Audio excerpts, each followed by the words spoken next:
Hello everyone, and CAT is done, so one opportunity gone. The second opportunity presents itself in form of XAT. In today's session, we discuss VALR section from 2022. And without wasting any time, we just get going. The first question is, carefully read the following statement. When I ask people to name 3 recently implemented technologies that most impact our world today, they usually propose the computers, the internet, and the laser. All 3 were unplanned and upon their discovery and remained well after their initial use. Okay, so I usually read the entire paragraph just to get a feel of the tone of the author, the message that he's trying to convey. And it is apparent from this one that the key word out here is they were unplanned. All right. You've got options astonishing and surprising and amazing and unpredicted. Now, the gut feel says that with unplanned goes unpredicted.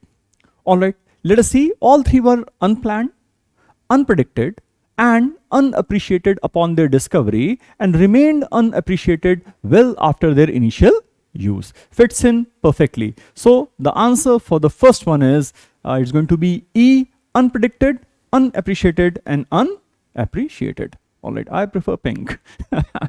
Let's go to the second one. Read the passage carefully and answer the following question. Well, I'm in the habit of reading the instructions because at least I know what they're asking and what I'm supposed to do. Geologists have been investigating a potential cycle in geological events for a long time. Back in the 1920s and 30s, scientists of the era had suggested that the geological record had a 30 million year cycle, while in the 1980s and the 90s, researchers used the best dated geological events at the time to give them a range of the length between pulses of 26.2 to 30.6 million years. Now, everything seems to be in order. 27.5 million years is right about where we had expect.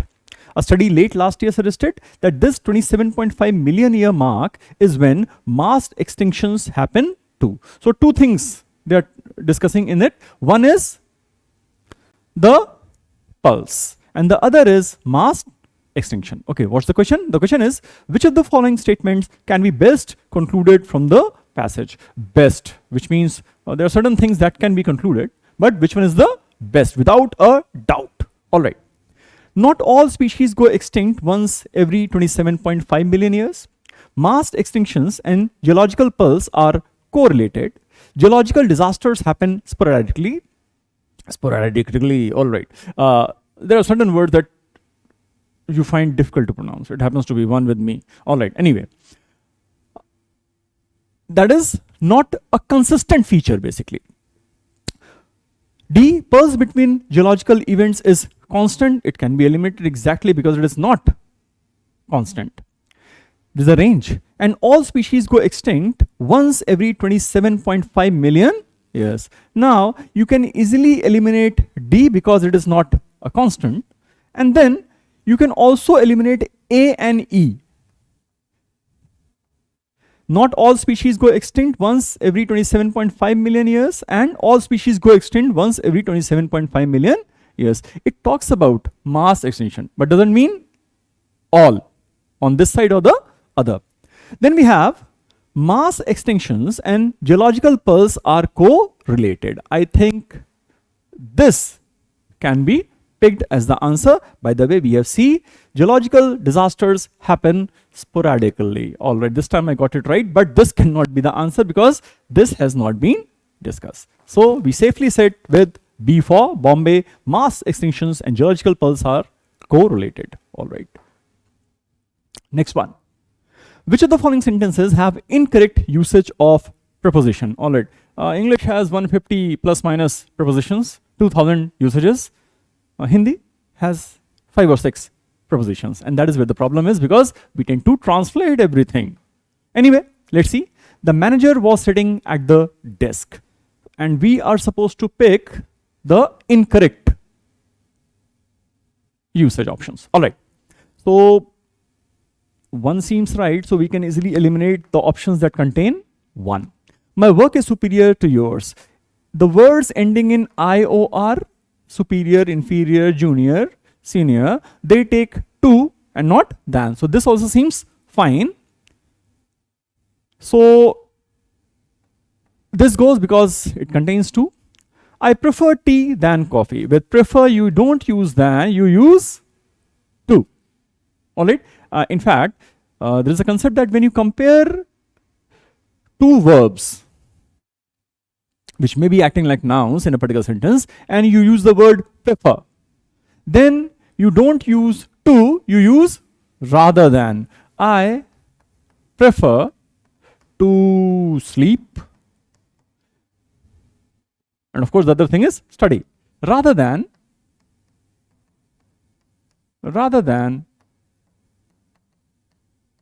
study.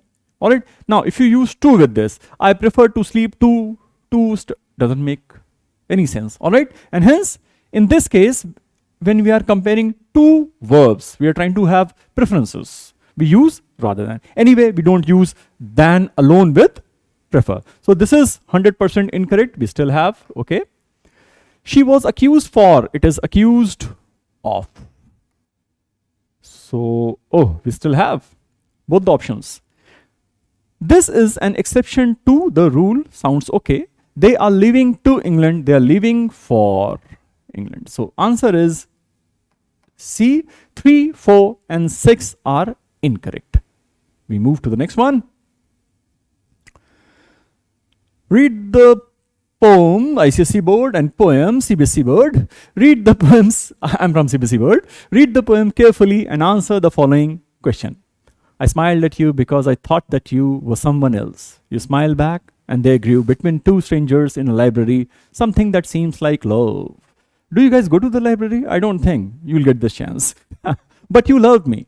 If that's the word, because you thought that I was other than I was. And by we found we had been mistaken all the while. From that first glance, that first mistake, smile. ये खत्म हो गया है. And during the exam, if something like this turns up, please stay focused. Question. Which of the following cannot be inferred from the poem? Cannot be inferred. All right. The idea of love is different from for the parties involved. Yes, I think so. We don't fall. I mean, I don't think so. The poem says so. We don't fall in love with others, but with ourselves. I don't think this was the part of the deal. Falling in love with ourselves. Love may start with small acts like glancing and smiling. That's how it started. It went wrong, but yeah, that's how it started. We fall in love with strangers, of course. They didn't know each other. We make mistakes in love. Yes, they did. So, what cannot be inferred? I think we cannot infer B because there is no discussion about falling in love with ourselves. Go to the next one. Which of the following sentences are grammatically correct? All right, so we need to pick the ones that are correct this time. Have you any clothes to dispose of? Seems okay. Just keep in mind that you do not use this with dispose. Okay. I saw a pleasant dream last night. Oh God, the moment you talk of dreams, movie Inception crops up. Everybody says it was a wonderful movie. Few of us actually understood that. All right. I saw. No, you don't see a dream. You have a dream.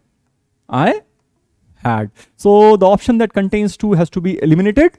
This is gone, and only these are gone. All right. I've done it many a times safely. All right. Please understand this.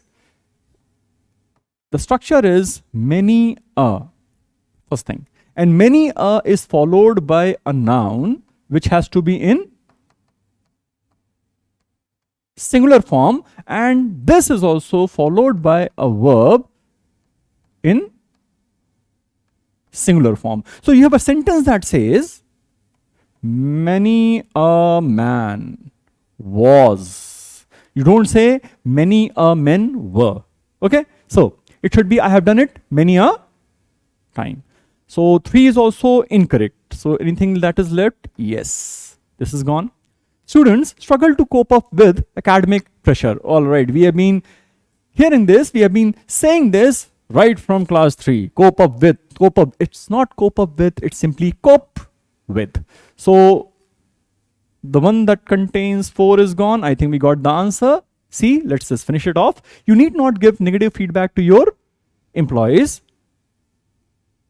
You need not give negative feedback to your employees. Sounds okay. My friend is good at playing football. Sounds okay. So 1, 5, and 6, they are grammatically correct. Question number next. Carefully read the following statement. Okay. The moment we no longer have a free press, anything can happen. What makes it for a totalitarian or any other dictatorship to rule is that are not informed. I think the janta, the people, the citizens are not informed. How can you have an opinion if you're not informed? If everybody always lies to you, the is not that you believe the lies, but rather that nobody believes anything any longer. There's so much confusion, you don't believe anything any longer. This is because lies, by their very nature, have to be changed. And a lying government has to rewrite its own history. All right. The moment we no longer have a free press, everything can happen. What makes it for a dictator? All right. What makes it possible, absurd, unpleasant, unique, necessary? I think we got it the first time. It has to be possible. Anyway, we don't feel it now. Just now we read it. What makes it possible for a totalitarian or any other dictatorship to rule is that people are not informed. Good going. How can you have an opinion if you're not informed? If everybody always lies to you, the consequence is not that you believe the lies, but rather that nobody believes anything any longer. This is because lies by their very nature have to be changed, and a lying government has constantly to rewrite its own history. Perfectly all right. We don't have to look any further, and answer is A for apple. Next. Arrange the following sentences in logical sequence, parajumbles. One of the most annoying types of questions that we encounter in aptitude tests, but nevertheless, we have to attempt at least. In America, primary age pupils are on average 5 months behind where they would usually be in maths and 4 months in reading, according to McKinsey, a consultancy. All right. As a new school year gets underway in many countries, the harm caused by months of closure is becoming ever clearer. The crisis will accelerate that trend. Okay, now in parajumbles, I keep very close eye on the pronouns. I keep asking myself, for which word has this pronoun been used? Like you have that trend. So we still don't know what the trend is. They haven't spoken about it. The damage is almost certainly worse in places such as India and Mexico, where the disruption to schooling has been greater. Even before pandemic, parents around the world were growing more willing to pay for extra lessons in the hope of boosting their children's education. All right, I think this is the trend. So 5 and 3 are obvious pairs. So anything that does not have 5 and 3 as a pair gets eliminated. 5 and 2 gone. 4, 5 gone. 5, 3 we keep it. 5, 1 this is gone. 5, 3 we keep it. All right. So we have got C and E with us. And if you observe, it is 5, 3, 2, 1, 4 and 2, 1, 4, 5, 3. So now we need to understand which sentence is a better sentence to start the paragraph. 2 says, as a new school year gets underway in many countries, the harm caused by months of closure is becoming ever clearer. In America, and then of course 1 and 4 also make apparent pairs. The only decision to be taken is which is a better introductory sentence. And if you read it properly, you see that they are introducing the concept right here, that something has happened. And as the new year opens, the repercussions will start showing up. So I think we start with 2 and then 1 and then 4 and then 5 and then 3. So answer for this one is E for elephant. And my suggestion is that once you choose your answer, especially in parajumbles, please read the entire paragraph in that sequence. If anything is odd, chances are you will feel it. And then you can again go back and try to rectify the answer. All right. Next, read the passage carefully and answer the following questions. All right. Laboring is simply what we do to survive. Okay. We labor to eat, to keep our bodies healthy, to keep roof over our heads, and to keep life reproducing. All animals labor with or without coaxing. You don't have to coax people to do that most of the time. There's nothing special about labor, save for the fact that without it, we would die. If you don't work, you don't get to eat, and obviously you die. Work, on the other hand, gives collective meaning to what we do.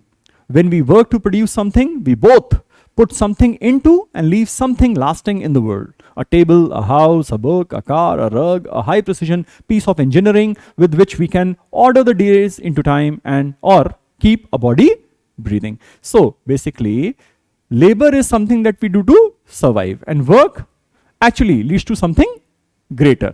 That's it. So that is the difference. And which of the following statements can be best concluded from the passage? Doing what is asked of a role is labor, while going beyond the role is work. I mean, you go to office and people hardly end up doing what they're asked to do, let alone go beyond it. Eliminate it. Terrace gardening is labor, while producing a vaccine is work. You don't do terrace gardening to survive, though in my case I do, because my wife maintains a garden with 250 pots.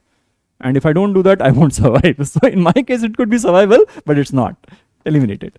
To be healthy needs labor, while making others healthy is work, not particularly healthy.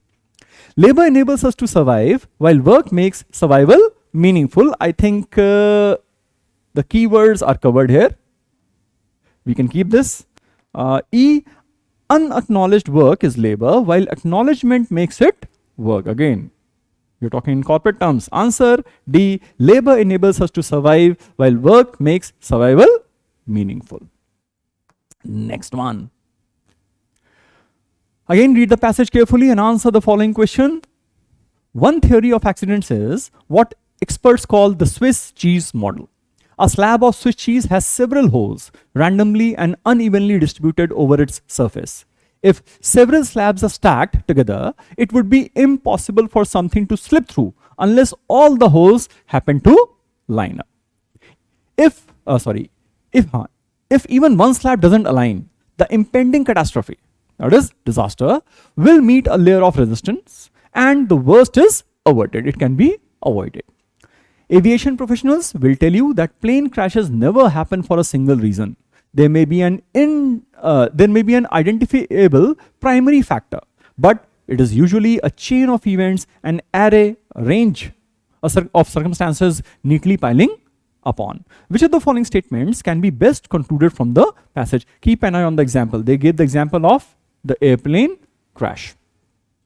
Avoiding catastrophe is actually easier than it seems. If that were possible, we would be doing it. A catastrophe can be averted if the preceding array of events meets resistance. Yes, if you can put some kind of resistance in the events that occurred earlier, chances are the crash can be averted. Let's keep it for the time being. Accidents cannot be averted since a chain of events have to be averted to avert. They cannot be averted. All right. Absolute option. Eliminate.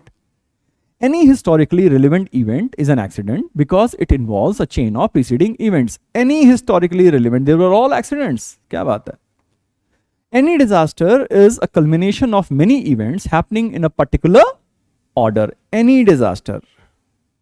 It may not necessarily be. Answer, we go back to B. A catastrophe can be averted if the preceding array of events meets resistance. Read the excerpt carefully and answer the following question. All right. The overwhelming preponderance. Preponderance basically is, you can say dominance, majority, okay, of people have not freely decided what to believe, but rather have been socially conditioned, indoctrinated into their beliefs. They are unreflective thinkers. With WhatsApp, that part has increased actually. Okay, we tend to believe, at least my father-in-law, he keeps forwarding the WhatsApp messages. He believes in everything.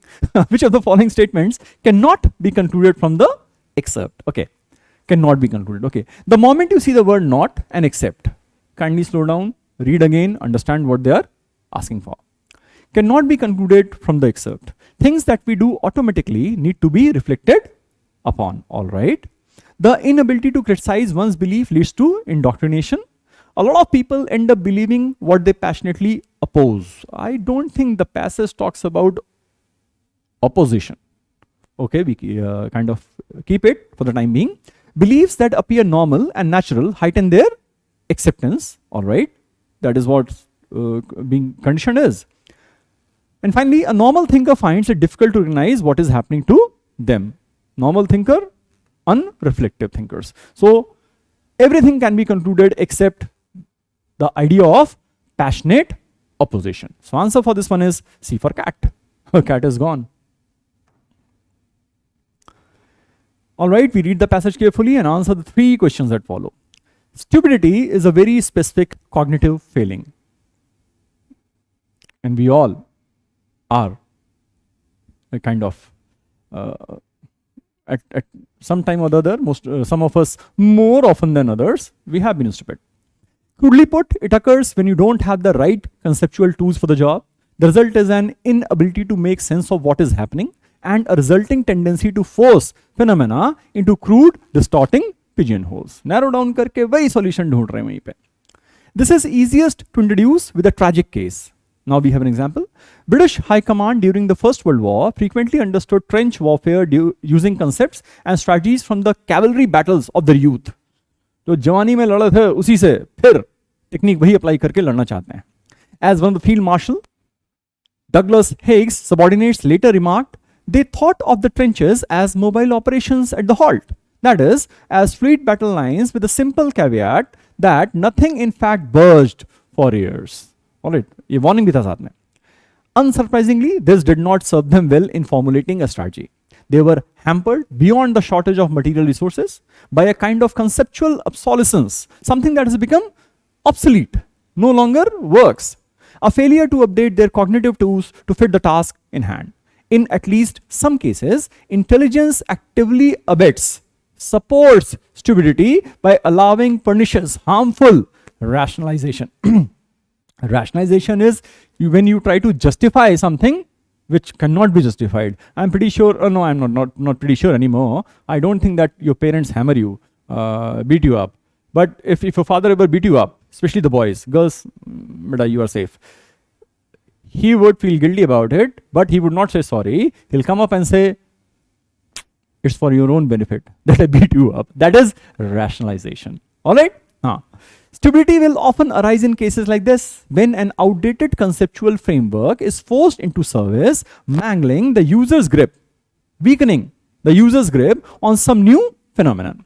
It is important to distinguish this from mere error. We make mistakes for all kinds of reasons. Stupidity is rather one specific and stubborn cause of error. Historically, philosophers have worried a great deal about the irrationality of not taking the available means to achieve goals. Tom wants to get fit, yet his running shoes are quietly gathering dust. Seems like me.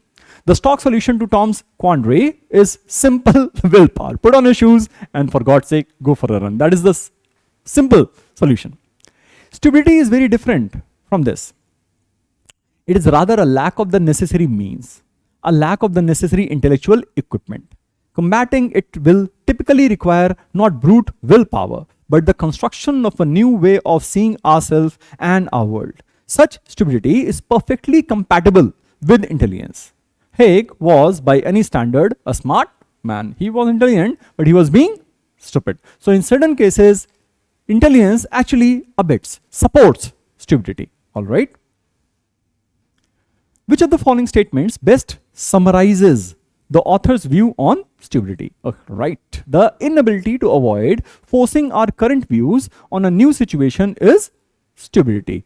I think it is more about what we did in the past, which has become obsolete, and we try to use it to solve a current problem. So it is not about current views. Eliminate it. Comprehending a problem by applying our existing worldview is stupidity. Existing worldview. All right. The inability to comprehend what is happening around us is stupidity. No, we were trying to put a solution to that. The novelty of the problem, the newness of the problem in relation to our cognitive capacity is the cause of stupidity. And finally, pushing our extant. Extant is existing but not a kind of updated. So it is there, but it is obsolete. That is extant. Solution to fix an alien problem is stupidity. I think it is, apparently, this is the one that best summarizes the paragraph. So we eliminate all A, B, C, D, and we pick E as our answer. Next one. Which of the following statements best explains why stupidity for a smart person is perfectly compatible with intelligence? Like, hey, he was intelligent. Intelligence, when perceived through past successes, makes any rationalization of a new phenomena acceptable. But I don't think they were talking about it being acceptable. It is there, but was it acceptable? Not really. Eliminate it. Intelligent people are scared to admit their lack of knowledge and therefore try to explain everything, including things they do not understand. They are just overconfident sometimes. They're not scared. Past successes make us believe that we are intelligent and capable of explaining any new phenomena. All right, let's hold it. Intelligence is poorly defined and is usually a perception, making it compatible with stupidity. Perception, I don't think they have kind of hinted at that. A new phenomenon creates fear. Again, this. Rushing intelligent people to explain it to put others at ease. Not the scope of the passage that we just read. So answer for this is past successes make us believe that we are intelligent and capable of explaining any new phenomena. पहले किया था फिर कर लेंगे, ऐसा क्या है? Based on the passage, which of the following can best help a leader avoid stupidity? All right. Be ready to discuss with everyone before taking a decision. This is being a manager. Let us eliminate this. Being aware that we must handle future with a different cognitive tool. Different cognitive tool? You have intelligence, for God's sake. Being aware that our current answers are only applicable to the current context. All right. Being aware that we are short of the required resources. I don't think this has been discussed. Be cautious in taking a decision until the future unfolds. Then how the hell you take decision and how the hell you keep ahead of the competition? Eliminated, and anyway not part of the passage. Answer C, being aware that our current answers are only applicable to the current context. बस इसके बाद फिर से सीखना पड़ेगा. Next, read the passage carefully and answer the 3 questions that follow. All right, we'll try to. What Arendt does for us is to remind us that our publicness is as important to our flourishing, to our growth, that is, as our sociability and our privacy. She draws a distinction between what it means to act socially and what it means to act politically. The social realm for Arendt is, I hope I'm getting her name right, is both the context where all our basic survival needs are permitted to appear in public and also the realm of behavior. One of the things she fears about modern societies is that society, focused on how we behave and what we will permit for ourselves and others, becomes the realm of conformism. Conformism, like what you say, people agree to it. This is worrying, not just because we don't really get vibrant societies out of conformism and sameness, but also, Arendt says, because there is a risk that we think this is all there is to our living together. A society will become very boring if all of us just agreed on certain things. तो मजा कैसे आएगा? One thing that. And then, of course, you lose out on the options of having different perspectives altogether. We lose ourselves in the tasks of managing behavior and forget that our true public task is to act and to distinguish ourselves in doing so. In offline classes, I'm a totally different person, but out here you have to behave. Yes. Instead of acting. Acting means action, not Shah Rukh Khan. Okay. The risk, says Arendt, is therefore that we confuse behavior with action, that in modern liberal societies, behavior replaces action as a foremost mode of human relationship. This confusion can happen in any area of our modern lives and institutions, secular or faith-based. None is immune. It can happen to everybody. Arendt wants to drive home the point, to kind of make us understand this point, that the healthy public life requires that we do not just see ourselves as social actors, but also as fully public persons, committed to judging and acting as members of a common world we want to inhabit and pass on. Arendt tells us that public action is action in which we stand out, are individuated, become in some way excellent in a manner that is of service to others and a greater good. This is the space where we take risks, subject our common life to scrutiny, to inspection, seek justice that sometimes requires us to transgress, to kind of go beyond what seems like accepted laws, in order to be increasingly open to the claims and needs of other humans, ones who are not our household and our kin. You are basically working for the greater good. According to the passage, who can be best categorized as a public person? A person who acts for the greater good, I think, something like that.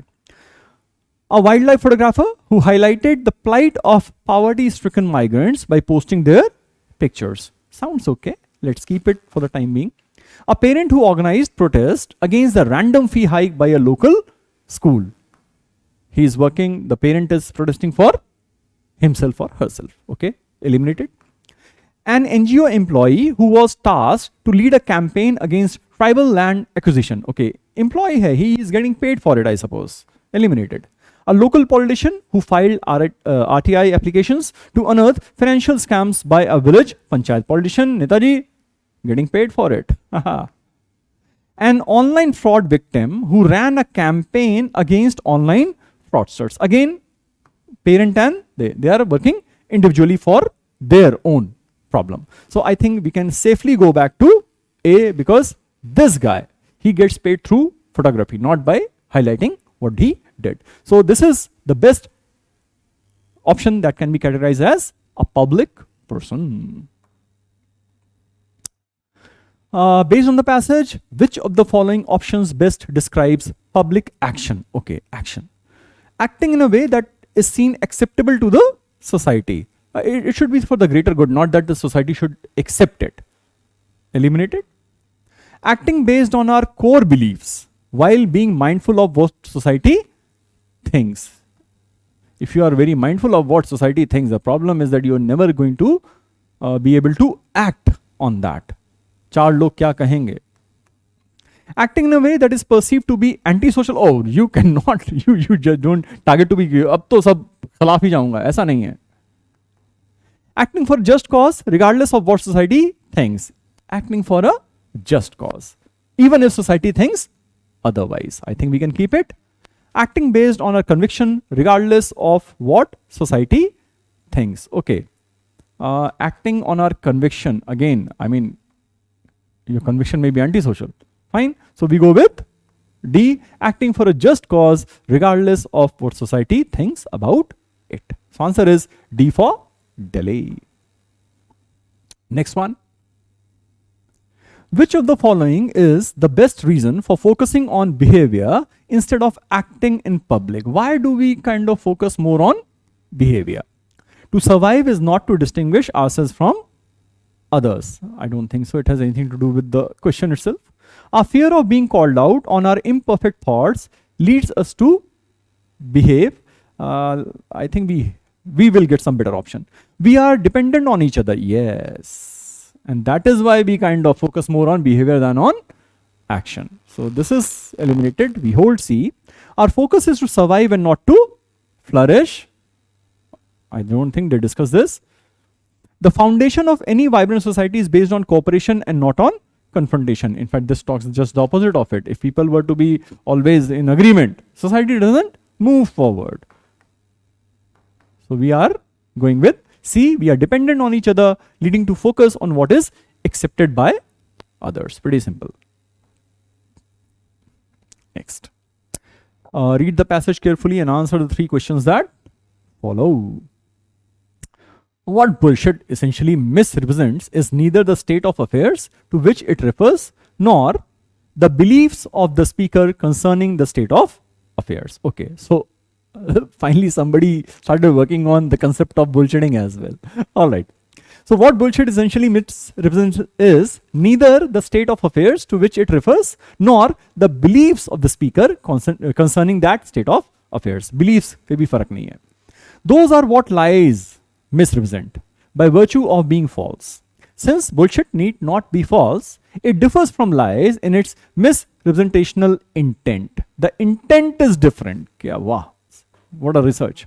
The bullshitter may not deceive us or even intend to do so, either about the facts or about what he takes the facts to be. What he does necessarily attempt to deceive us about is his enterprise.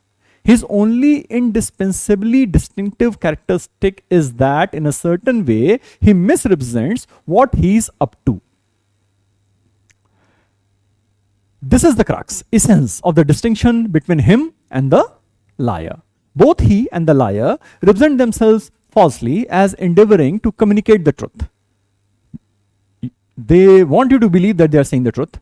Okay, that is one thing that they are about like common. The success of each depends upon deceiving us about that. But the fact about himself that the liar hides is that he is attempting to lead us away from a correct apprehension of reality. The liar knows the truth, the reality, and he is trying to guide us away from that. We are not to know that he wants us to believe something he supposes to be false. The fact about himself that the bullshitter hides, on the other hand, is that the truth values of his statements are of no central interest to him. Usko farak nahi pad raha, sach kya hai? What we are not to understand is that his intention is neither to report the truth nor to conceal the truth. He is not worried about the truth. This does not mean that his speech is anarchically impulsive, but that the motive guiding and controlling it is unconcerned with how the things about which he speaks truly are. It is impossible for someone to lie unless he thinks he knows the truth. Producing bullshit requires no such conviction. A person who lies is thereby responding to the truth, and he is to that extent respectful of it. So liar is responding to the truth and he is to a certain extent respectful of it. When an honest man speaks, he says only what he believes to be true. And for the liar, it is correspondingly indispensable that he considers his statements to be false. He knows such to nahi bol raha hu. All right. Which of the following statements can be best inferred from the passage? All right. Both the liar and the bullshitter intend to deceive in their own ways. This can be inferred because this was exactly what they discussed right at the start of the passage. We hold it for the time being. Both the liar and the bullshitter are not bound by any conviction. No, the liar is bound by conviction. He knows the truth. Just that he doesn't want us to know that. Both the liar and the bullshitter misrepresent the truth. The bullshitter is not worried about the truth. Both the liar and the bullshitter are guided by the truth. Only liar is. This guy again doesn't bother about it. Both the liar and the bullshitter live in their own worlds of realities. Again, this guy just is bullshitting regardless of what the truth is. Answer A, they both intend to deceive in their own ways. Next, why does the author say that the bullshitter's intention is neither to report the truth nor to conceal it? Usko farak hi nahi padta hai. Because bullshitters know the truth, they don't worry about the truth. Because bullshitters do not like to deceive, they are doing just one thing, they are trying to deceive us. Because bullshitters are not convinced about the truth. They are not concerned, it's not convinced. Because bullshitters do not find the truth useful, seems like. Because bullshitters are respectful, the liars are to a certain extent respectful of that. So this is gone. Answer is D for Delhi, because bullshitters do not find the truth useful. उसको कहानी सुनाना है, क्या फर्क पड़ता है सच क्या है और झूठ क्या है? When will a liar best turn into a bullshitter? All right. When a liar stops responding to the truth. By the way, the bullshitter is not worried about the truth. Okay, so even if he stops responding, doesn't become a bullshitter. When a liar lies to people about his intention, I don't think so, but still, let's see. When a liar stops worrying about the correct comprehension of reality, okay. When a liar focuses only on the outcome and not on telling lies. Out here, he is not worried about what is right, what is wrong. He just wants to deceive. Okay, we can hold it. When a liar stops misrepresenting the state of affairs. Again, he doesn't purely become this because bullshit is also doing this, but on with secondary intention. I think we can happily go with D, when a liar focuses only on the outcome and not on telling lies. All right. Which of the following conditional sentences are grammatically incorrect? They have used the term conditional sentences. Normally, when we teach in classes, we say that the sentences that contain the word if, agar, that puts a condition. All right. So these sentences are conditions. Of course, you have got when and unless. These are also the words that can be found in conditional sentences. Okay. Possible conditional, impossible conditional, improbable conditional, and zero conditional. Normally, these 4 are taught, and we have got 5 structures for them. So my advice is that after the session, please just open the book or from the internet, find out what is the structure. I'll try to in fact explain it to you here only. यार क्या ही find out करोगे आप लोग? हाँ. If Sandhya had, oh, by the way, are grammatically incorrect. We need to find the ones that are incorrect. If Sandhya had started from the hotel on time, she would have not missed the flight. Now, this is what we call is an impossible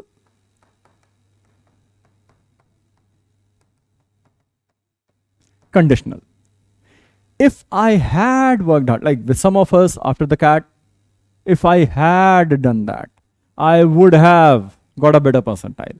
All right. Now you cannot go back to 30th November and take CAT again.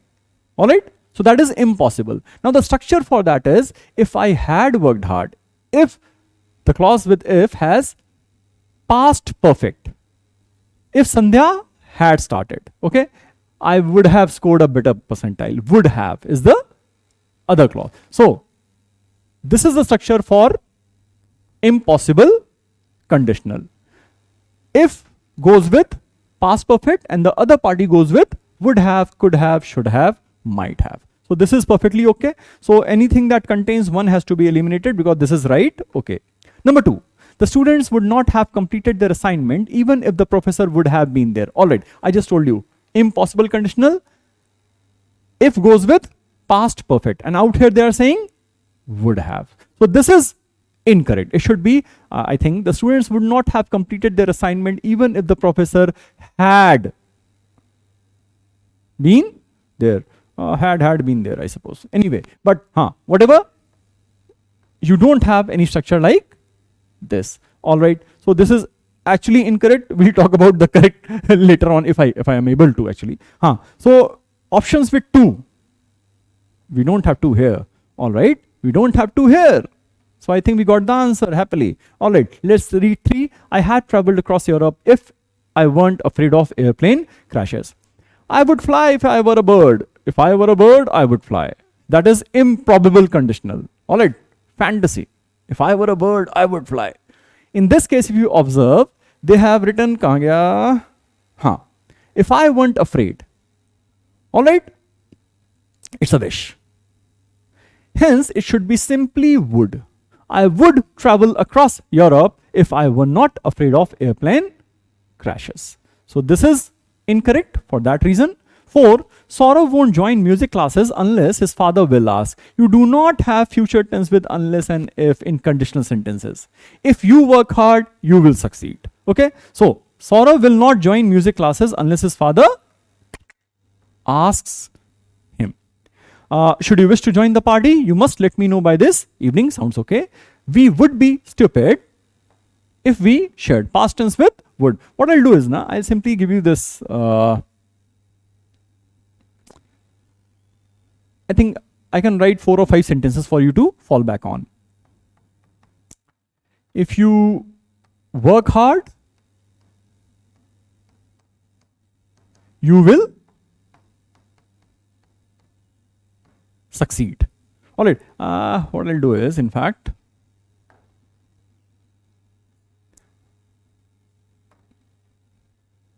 okay. If you work hard, you will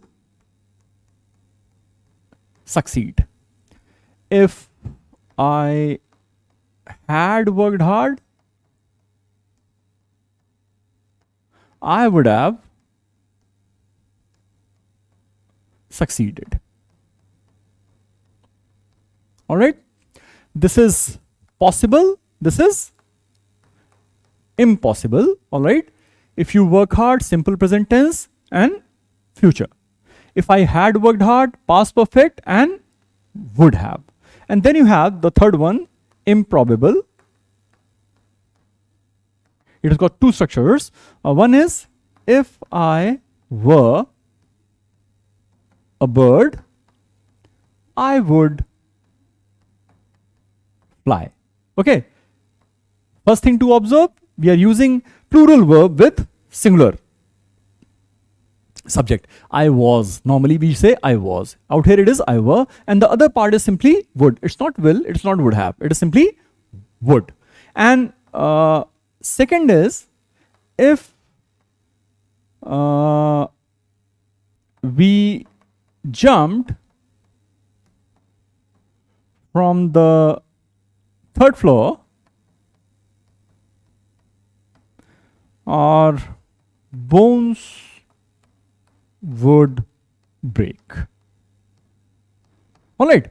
Now, this is again improbable. Now, why would we jump from the third floor unnecessarily? Under some circumstances, maybe, but not normal. Na? So, this is past tense. If we jumped from the third floor, our bones would break. So, these two are improbable. And then you have the zero conditional that is used for standard truths. If you heat iron, it melts. Okay. So, now simple present and simple present. This is for zero conditional. So, you can keep these 5 sentences in your mind and just kind of tally if you get a question on conditionals. But I still suggest please read them in detail, because these are the ones that give you 100% accuracy. All right. So, we go back to the question paper. We had answered this. Read the poem carefully and answer the 2 questions that follow. All right. One was about love gone wrong, and this one, it hurts to walk on new legs. The curse of consonants, the wobble of vowels. And you for whom I gave up a kingdom can never love that thing I was. They are obsessed with love. Yaar, ye paper kharab kar denge. When you look into my past, you see only weeds and scales. Once I had a voice, now I have legs. Sometimes I wonder, was it a fair trade? वो बदल गया. Identity crisis है. Earlier I used to speak my mind out. Now no more. Which of the following statements best reflects the theme of the poem? Okay. A quest for love is accompanied with pain. I think so. Hold करते हैं यार, दर्द तो हुआ उसको. Nostalgic recollection undermines materialistic gains. More than this, I don't think that this is the major problem of the poet. That he's getting into nostalgia and he's not happy about materialistic gains anymore. I think it is more about his personality that seems to have changed or eliminated. As the future unfolds, our distant past looks pleasant again. Where is love? Our loss of identity is irreparable. Again, I don't think that we reach the point of being irreparable. So, isko hata dete hain. Our concern for loss is more than what we gain. Not exactly. The problem lies, our quest for love is accompanied with pain. प्यार तो मिला, लेकिन दर्द बहुत हुआ. Next. What does the author best mean by once I had a voice, now I have legs? The poet has lost his her speech. ऐसा नहीं है कि वो बोल नहीं पा रहा है. Literal नहीं है बेटा. The poet is contemplative of his her identity. I think this is crucial. We can keep it. The poet's actions speak louder than his her words. Now, अभी तो words ही पता चल रहा है, action पता कहाँ हमको. The poet is indecisive about choosing between the 2 words. Which 2 words? He's not indecisive. He's just not happy that he lost his identity. The poet puts less value on the new word. All right, we can choose B. The poet is contemplative, thoughtful of his her identity, which he happens to be missing. Okay, and answer the 3 questions. All right. What does a good life look like to you? How do you define a good life? For some, the phrase may conjure up images of a close-knit family, a steady job, and a Victorian house at the end of a street arched with oak trees. सब कुछ मेरे, हम खुश, परिवार खुश, घर वर है, सब अपना. Others may focus on the goal of making a difference in the world, whether by working as a nurse or teacher, volunteering or pouring their energy into environmental activism. According to Aristotelian theory, the first kind of life would be classified as hedonic, based on pleasure, comfort, stability, and strong social relationships. The second is eudaimonic, primarily concerned with the sense of purpose and fulfillment one gets by contributing to the greater good. तो दो तो ये हो गए. The ancient Greek philosopher outlined these ideas in his treatise Nicomachean Ethics, and the psychological sciences have pretty much stuck them ever since when discussing the possibilities of what people might want out of their time on earth. But a new paper, अभी तक दो था, now the third comes in. But a new paper published in the American Psychological Association's Psychological Review suggests there is another way to live a good life. It isn't focused on happiness or purpose, but rather it is a life that is psychologically rich. What is a psychologically rich life?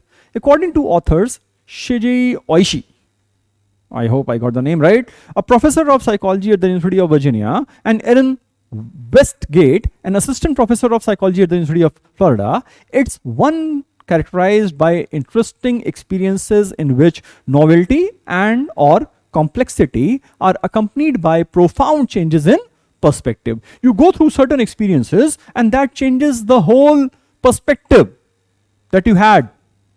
Now that can be enriching, and this is what they are trying to explain when they talk about psychologically rich life. Studying abroad, for example, is one way that college students often introduce psychological richness into their lives. As they learn more about a new country's customs and history, they are often prompted to reconsider the social mores of their own cultures. दो उनके traditions हैं, उनको फिर reconsider करता है, यार, is it right or wrong? Deciding to embark on a difficult new career path or immersing one's self in an avant-garde art, new. All right. I have never ever pronounced this correctly. Okay, so I hope I got it right, just about right here and there. The paper gives a specific shout out to James Joyce's Ulysses. Also could make a person feel as if their life is more psychologically rich. All right. Crucially, an experience does not have to be fun in order to qualify as psychologically enriching. It might even be a hardship. Living through war or a natural disaster might make it hard to feel as though you are living a particularly happy or purposeful life, but you can still come out of the experience with psychological richness. Or you might encounter less dramatic but nonetheless painful events, infertility, chronic illness, unemployment. Regardless of the specifics, you may experience suffering but still find value in how you experience, how your experience shapes your understanding of yourself and the world around you. So it could be happy, it could be sad, bad, but it may be enriching. Which of the following statements best contrast hedonic from eudaimonic? All right. Hedonic focuses on what gives pleasure to self, while eudaimonic focuses on what he she believes benefits the society. देखते हैं. Hedonic focuses on the emptiness from seeking. No. They are not feeling empty. They are just happy having the pleasure. So eliminate it. Hedonic focuses on pleasure to self, while hedonic focuses on pleasure to the other. No, they are not concerned about pleasure. They are more concerned about the utility of their life. Hedonic believes in seeking pleasure, while hedonic focuses on depriving oneself. Again, it's not as if they don't want and they are hell-bent on depriving themselves. That would be more stoic, I suppose. Hedonic believes that pleasure leads to fulfillment, while eudaimonic believes that fulfillment leads to pleasure. Again, hedonics are not worried about pleasure. So we go back to A, focuses on what gives pleasure to self, while eudaimonic focuses on what he or she believes benefits the society, the greater good, the greater cause. Next. Which of the following statements best defines a psychologically rich life? Okay. A life that is filled with learning opportunities that makes us an expert in a particular area. I don't think they discuss anything about becoming an expert. Eliminated. A life that offers interesting experiences that makes you question what life is. I don't think you are trying to question what life is. इतना घोर philosophy में भी नहीं गया हमारा passage. A life where novel experiences result in a fundamental change to our existing views. I think they did discuss about your existing perspective and modes of your culture and all that. Okay, so you can hold it. A life that is filled with novel experiences which changes our view of what a good life is. I don't think it's a discussion of what a good life is. It is the existing views. Any novel experience that affects us cognitively makes us psychologically rich. Not actually. All right. It has to change your perspective. So this is gone. We stick with C for cat. All right. It hurts. Cat. Next. Which of the following statements can be best concluded from the passage? All right. Let's see. Life need not be good, but can still be psychologically rich. Best concluded. I think it's not a central theme, right? Hold करते हैं बेटा इसको. A good life should not be seen in binary terms. Well, he gives us the third option, but doesn't mention that it should not be seen in binary terms. Okay. Okay. A psychologically rich life is a good life. Again, you can't say that because it was about experiences having good or bad, and both may lead to a psychologically rich life. Anyway, a bad experience can enrich someone psychologically. An unpleasant experience can enable a good life. I think we go with E. An unpleasant experience can enable a good life. So like they did have that example of World War I and then maybe on a more personal level of being chronically ill or something, or infertility or something. All right. So we can happily go with E for elephant. And you have reached the end of the document. So we did well by discussing all these questions coming from 2022 XAT, and I hope you learn something from this particular discussion and you be at it. It's not the time to give up. All right. Thank you.